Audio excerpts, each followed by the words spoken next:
John with the FJ Cruiser channel. Today we're going to be installing our ExpeditionOne rear bumper. So I got it a couple weeks ago. I unpacked everything. First of all, it was packed very well. I did notice there's just a couple little minor little scuffs over here, I guess from shipping, but not a problem. I'll just do a touch-up paint on it just to make sure it doesn't rust up. But other than that, the bumper is very solid. It's really heavy. I am missing the rear door plate. They didn't ship it in the box. I didn't notice it when I unpacked it, so I'm gonna have to call them on Monday to see if they'll ship me out a rear door plate. So I won't be able to do the complete install today, but I will try to get at least a bumper installed, and I'll try to make this video as fast as possible. I don't want to sit here and blab too much. It's just going to show some of the things I got to do, like, you know, cutting the bumper out and removal of some parts. So anyways, I hope you enjoy it, and let's just get to it. All right, so first thing, we're going to just disassemble this whole thing. I'm going to remove the tire carrier, and then there are several, you know, bolts holding the bumper off on the top and the bottom, and then we're going to yank the whole thing out. Today we're going to have our helper help me videotape some today. Say hi, Courtney. Hi now.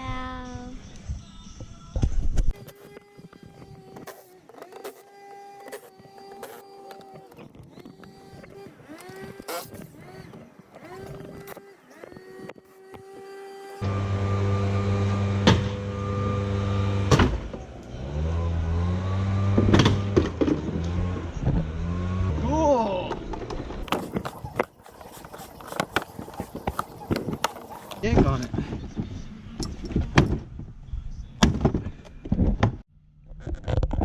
I'm gonna do the best I can here to show you kind of where I'm cutting and follow the instructions as close as I could, but it's kind of hard to tell. So I'm gonna come straight across here to this little point, and then I'm gonna cut just on the bottom side of this lip, so I can leave that little lip on there. I don't know if it needs any kind of stability or anything. So, and then you go straight down with it, and on the bottom side it's basically just cutting that corner to meet up with this natural curve right here of the bumper.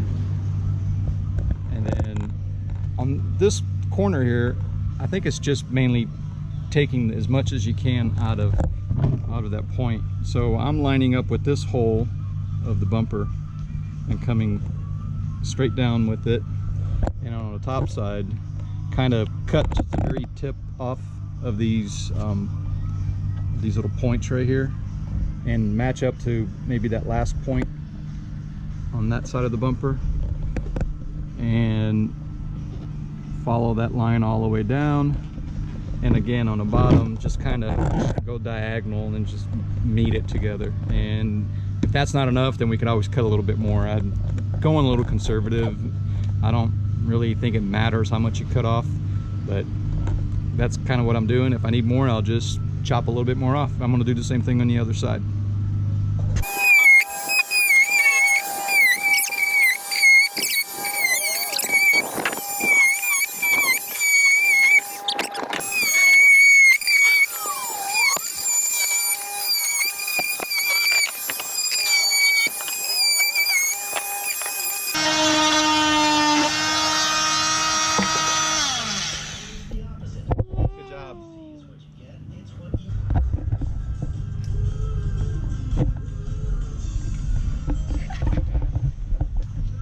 All right, so now we got the piece all cut out, and we're just gonna put it back in there and put that clip in there, and it clips on the top, and we'll utilize these holes that we kept in there to put the bolts back in there to hold this piece in place.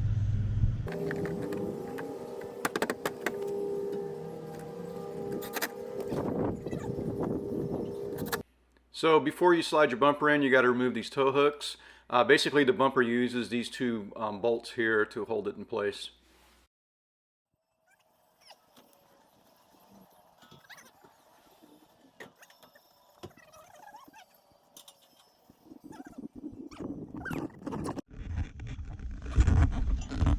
All right, guys, so I followed the instructions, and I put that box in here with the side facing the frame, and there are basically bolts with a washer on the top and a washer on the bottom side, so 2 washers per bolt.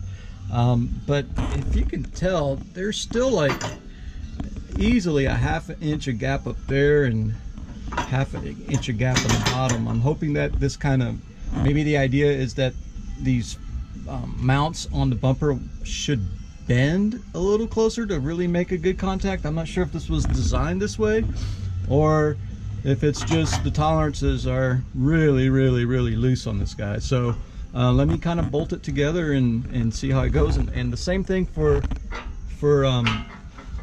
this long bracket here with the 1/4 inch spacer that they tell you to put on there. I mean, it looks like it needs more like almost an inch spacer, and there's no, I mean, the bumper may move up a little bit when it settles, but it's in there. So let me just tighten things up and kind of give that feedback on the final fit and finish. All right, so we got everything bolted on there. I think they recommend like 100 foot-pounds, and I got for sure the bottom ones at 100 foot-pounds. It was a little hard to get the top, but I tightened the top ones first pretty tight.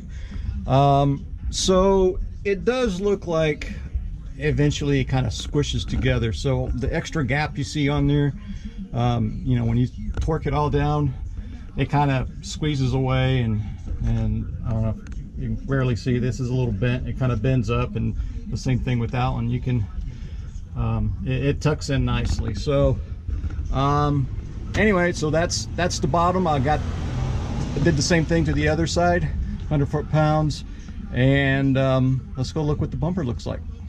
So the fit and finish of the bumper is pretty nice. I mean, it hugs that frame really good. It comes right around that little screw right there, so they did a good job of contouring the bumper, and there's about a finger's worth of gap on each side.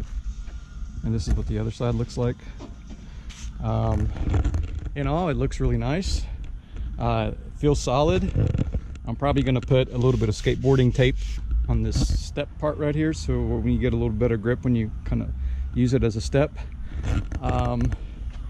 Anyway, so I guess when I get the door plate, I'll continue finishing the rest here, and we'll put that swing arm in. So now I get to continue because I got the door plate back in. They didn't include that in the package, but those guys were super nice. I called them up and I basically said, hey, you know, you guys didn't send me the door plate. Called them on Monday, and I had the door plate shipped in my house by Thursday. So they were really super helpful over there. So anyways, let's go ahead and start putting this thing together and see what it looks like. So setting up the tire mount's pretty simple. Just get like a nice Sharpie and set your carrier in there and put this on top and make yourself a line on both sides, and now you can cinch it in there. So I guess they recommend whenever you actually bolt it in there to kind of go just a little bit like over your line, so that when the tire goes onto the tire mount, it's really nice and snug against the arm. All right, guys, so now it's time to put the bearing in here. The instructions were kind of a little weird. It didn't, there's like some descriptions on how to do it, but it's not very clear. And then the comment in there of refer to video online, I went to their website. I didn't find any video on their website at all showing the 2 methods that they subscribe to put this in here. But anyway, so what I did is, first of all, it doesn't come with any grease to pack your bearings, so make sure you get some grease ahead of time. I didn't know that, so but I just so happen to have some bicycle grease that I used to use for mountain biking for lubing, you know, bearings and things. So I'm going to use that because I know for sure that's a good waterproof grease. They recommend high temp. I'm not sure how high temp it is, but we'll find out how well it works. Anyway, so I put the larger bearing in there. I packed it really well, put it in there, and then I put the seal with the O-ring side in, and I was able to tap it in there. I don't know how far to tap it because how far to put the seal in, it really doesn't say on their description, but I'm hoping that the spindle on the bumper, when we finally drop that guy in, it'll seat it to the appropriate depth. Anyway, so I'm going to drop that in there and put the top bearing and loosely tighten this up, and let's see what it looks like.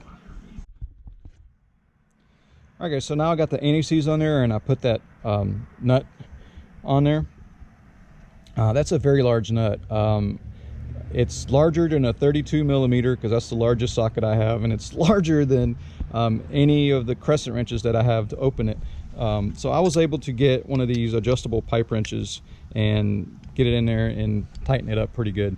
So I'll just have it snug, and it's basically I put it in there and tighten it just enough to where I don't feel any movement of the arm if I'm wiggling it side to side. I'm gonna go with that, and if things kind of settle in and I start feeling some movement, I'll take the cap back off and give it another turn. All right, so here's the last looks. Profile, I think it looks pretty good. It's maybe sticks out a little bit more than it was, and it's a little bit higher than what the stock is, but no issues whatsoever. I mean, it looks nice and it works. The window opens up with the tire. So anyways, let's wrap this one up, guys. If you like this video, please like, share, and subscribe, and thanks for watching. I'll see you guys later. Bye.